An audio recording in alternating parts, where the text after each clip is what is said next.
যেতে চাই একটু ভারতের পশ্চিমবঙ্গের কি অবস্থা সেটা জানবো, কারণ সেখানে মেডিকেল ভর্তি পরীক্ষার প্রশ্ন ফাঁসের ঘটনায় উত্তাল রাজধানী নয়াদিল্লি।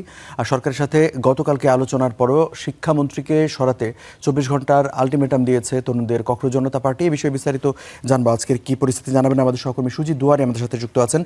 সুজিতের কাছ থেকে জানতে চাইবো, গতকালকেও প্রধানমন্ত্রী এই বিষয়ে কথা বলেছেন এবং শিক্ষামন্ত্রীর যদিও পদত্যাগ বিষয়ে কোনো সুরাহা হয়নি। সোনাম ওয়াংচুক যিনি অনশন করছিলেন তিনি সরে গেছেন, কিন্তু ককরোচ জনতা পার্টি বলেছে তারা আন্দোলন চালিয়ে যাবে।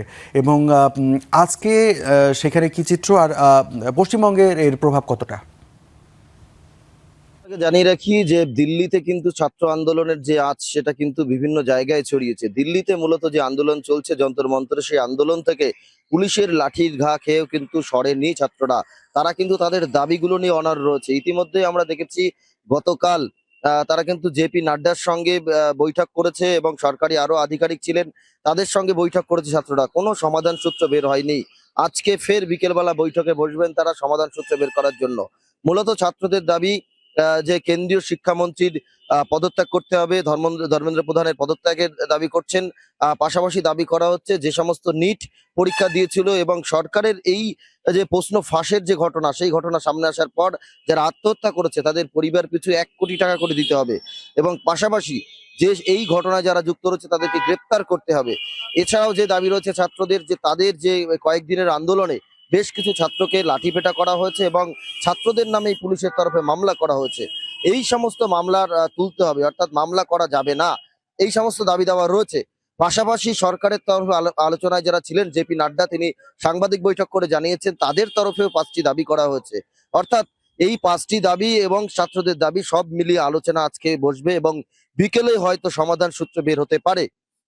এর আগে আমরা দেখেছিলাম সোনাম ওয়াংচুক তিনি কিন্তু অনশনে বসেছিলেন এই একই বিষয় নিয়ে ছাত্রদের পাশে দাঁড়িয়ে। 26 দিন বাদে তিনি অনশন ভেঙেছেন, লিখিত প্রতিশ্রুতি পেয়েছেন সরকারের কাছ থেকে।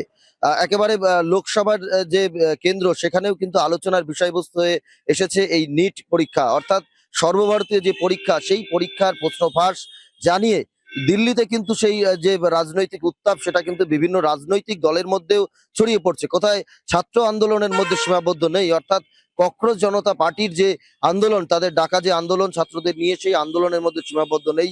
ইতিমধ্যেই রাহুল গান্ধী, অখিলেশরা তারা বিভিন্নভাবে আন্দোলন শুরু করছে প্রধানমন্ত্রীর বাসভবনের সামনে, তারা বিক্ষোভ শুরু করেছেন। অন্যদিকে মমতা বন্দ্যোপাধ্যায় তিনিও সোমবার দিল্লিতে যাবেন, এই আন্দোলনকারীদের পাশে দাঁড়াবেন। বিরোধী রাজনৈতিক দল, অর্থাৎ বিজেপি বিরোধী রাজনৈতিক দল প্রত্যেকেই কিন্তু পাশে রয়েছে ছাত্রদের পাশে এবং বিভিন্ন জায়গায় তারা রয়েছে। পশ্চিমবঙ্গেও সেই আজ পড়েছে। গতকাল আমরা দেখলাম সেখানে বিভিন্ন মিছিল করা হয়েছে, আজকেও বিকেলে মিছিল করা হবে এবং ছাত্র আন্দোলনের আজ বিভিন্ন রাজ্যে ছড়িয়ে পড়ছে। এটা কিন্তু শাসক দলের পক্ষে, অর্থাৎ বিজেপির পক্ষে একটা অশনি সংকেত। সমাধান সূত্র না বের হলে এটা নিয়ে ভয়ঙ্কর দিকে যেতে পারে, এমনটা মনে করা হচ্ছে। রঞ্জু। সুজিত, আপনাকে ধন্যবাদ। নিশ্চয়ই শিগগিরই সমাধান সূত্র বের হবে। দর্শক, পশ্চিমবঙ্গ থেকে জানাচ্ছিলেন আমাদের সহকর্মী সুজিত দুয়ারি।